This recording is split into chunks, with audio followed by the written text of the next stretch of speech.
China versus the world. They have pointed a bazooka at the supply chains and the industrial base of the entire free world.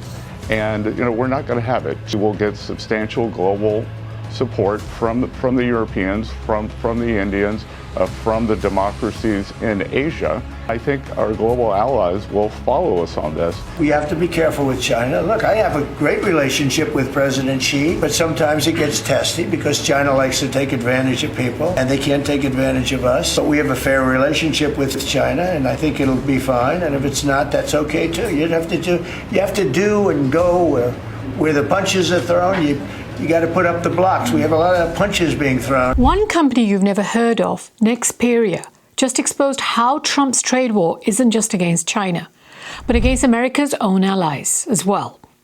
Now, don't be fooled into thinking this trade war is just about tariffs or even exclusively about China. What's really happening is that Washington is weaponizing its economic tools, whether they're tariffs, export controls, or the entity list, not only to hit at Beijing, but also to force other Europeans and other allies to fall into line. At the same time, Trump is juggling his own political survival at home. He wants to keep pressure on China, but he also knows that a stock market crash could sink his approval ratings. Most Americans are still not happy with his economic performance so far. That's why we're seeing this strange dance of threats, walkbacks, and proxy battles, from the rare earth minerals to companies like Nexperia. In short, this trade war is no longer about jobs or bring those jobs back home. It's about America's attempt to reassert control over the global economic order. Now, the latest series of tit-for-tat measures began when the United States expanded its list of banned entities to cover all subsidiaries over 50% owned by companies already blacklisted. That change massively increased the number of Chinese entities on the export control list, from around 3,000 to several thousand more. One company caught in this crosshairs is Nexperia. It's a European-based but Chinese-owned semiconductor firm. Washington has been pushing the Netherlands to treat Nexperia as if it were Huawei or SMIC, effectively using the entity list as a leverage to force the EU into its alignment.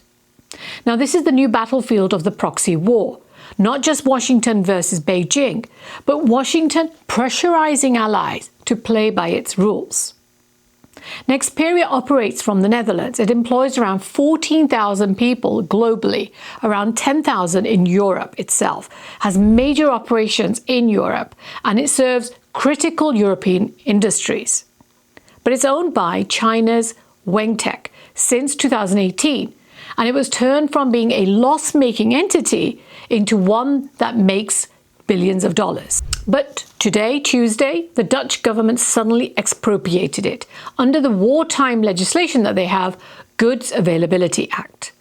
They suspended the Chinese CEO, they appointed a non-Chinese director with voting rights, and they placed the shares under a trustee management. Ironically, this is exactly the threat that this could happen to Chinese investment in the USA, that it could be taken away at any point, which critics point to why Chinese investment cannot happen in the United States. China can't trust the USA. Now, in the document, the Dutch government explicitly warns that losing these chip capabilities that Nexperia owns could pose a risk to Dutch and European economic security. What subsequently became clear is that just like ASML, when it was blocked from selling its most advanced lithography machines to China, the Netherlands again acted under US pressure. Officials were warned that if they did not seize Nexperia, the US would add it to its entity list, effectively killing that company through extraterritorial sanctions. Now, this would have been a heavy blow for the Dutch economy. The US similarly destroyed the market, the Chinese market, for ASML, which is absolutely central to the Dutch economy.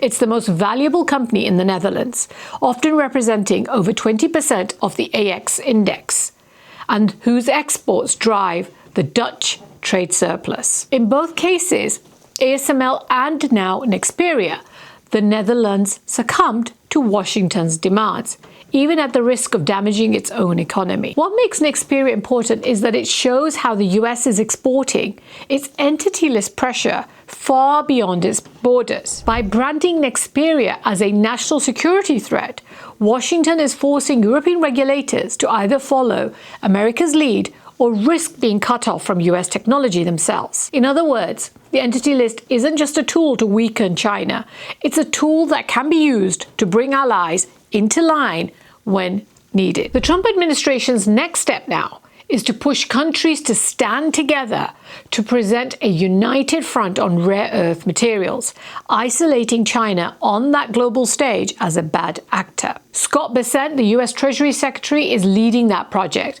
and has already called out China for pointing a bazooka at the world. Do watch to the end to see how he and Trump are playing good cop and bad cop on China. We have to be careful with China. Look, I have a great relationship with President Xi, but sometimes it gets testy because China likes to take advantage of people, and they can't take advantage of us.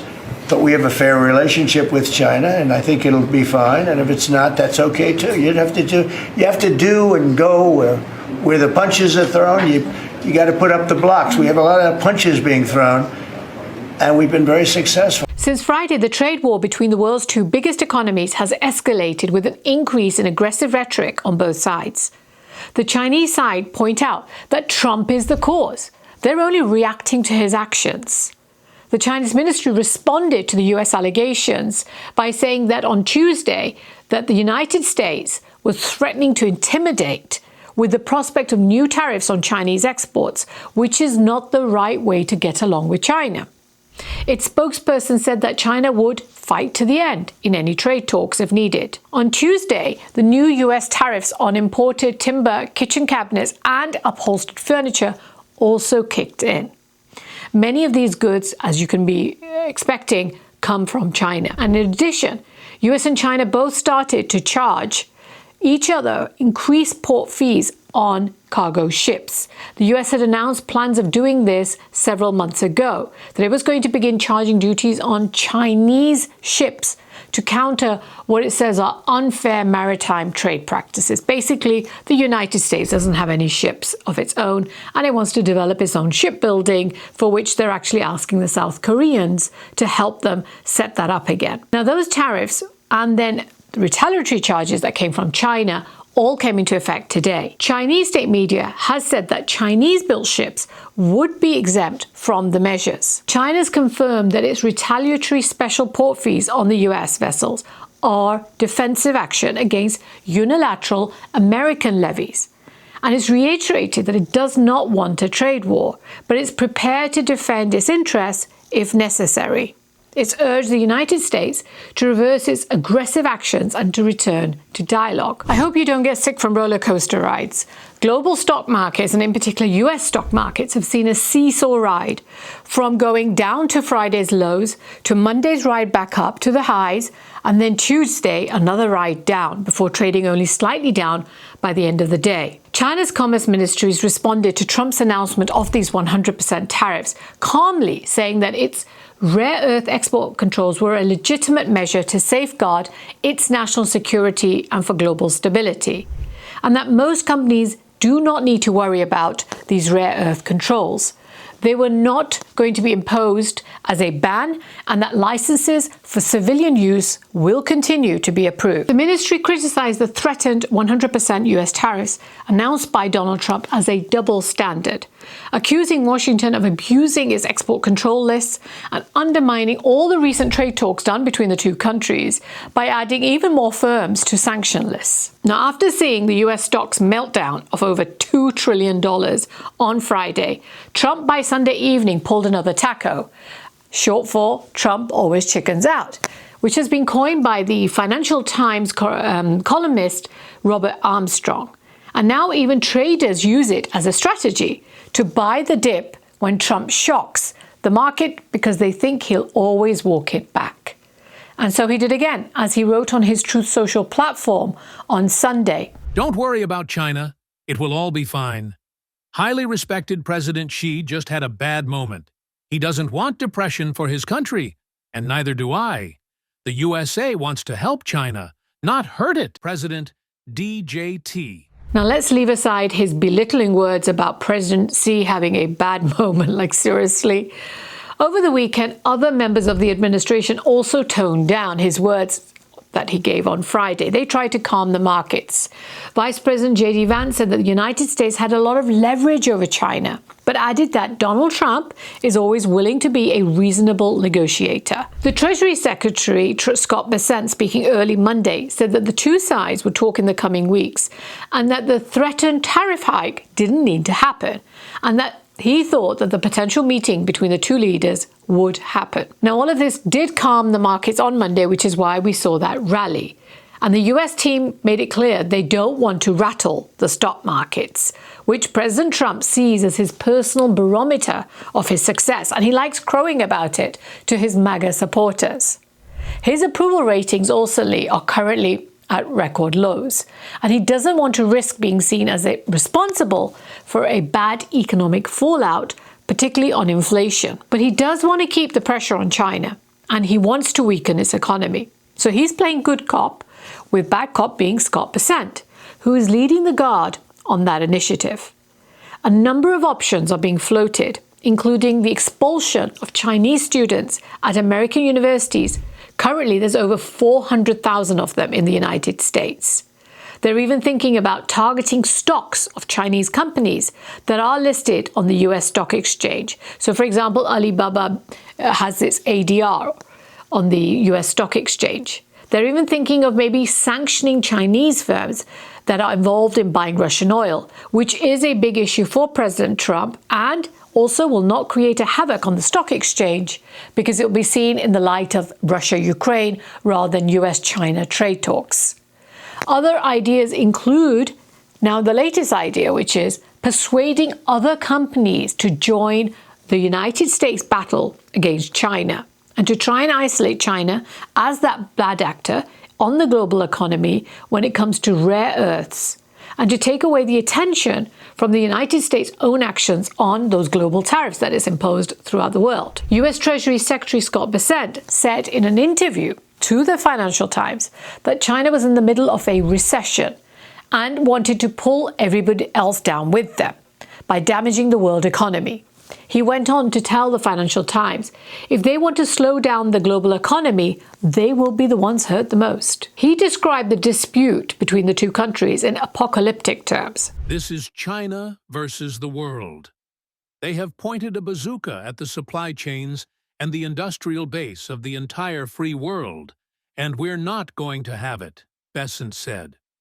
A group of bureaucrats in China cannot tell us and our allies how to run our supply system. So it's okay for the US to create a global meltdown with its tariffs on almost every nation of the world, but if any country reacts to his actions, they're bad actors. Right now, there's not much global goodwill that exists for the United States because in recent months, thanks to its using its economic sledgehammer of tariffs and blackmailing nations to invest in the United States. However, China's export controls on rare earth minerals are considered a critical issue for many countries across the world, from India to the European Union, so it may be able to rally support on this issue. The EU trade chief Maros Sefcovic has said that the measures are causing complications and serious problems for European companies.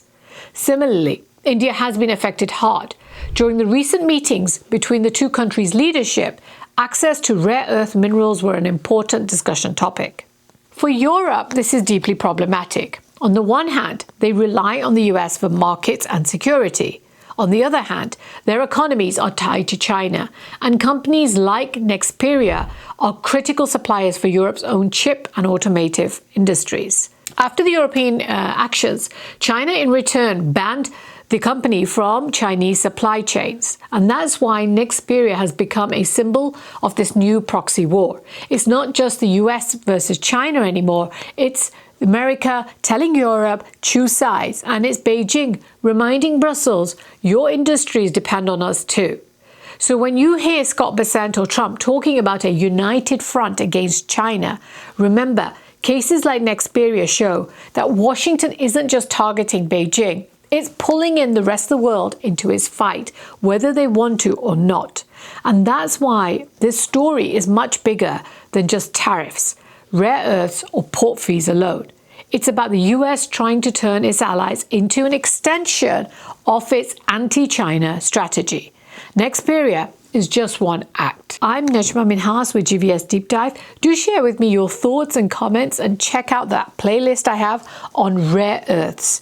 These are the new oil of the 21st century. Have a great day.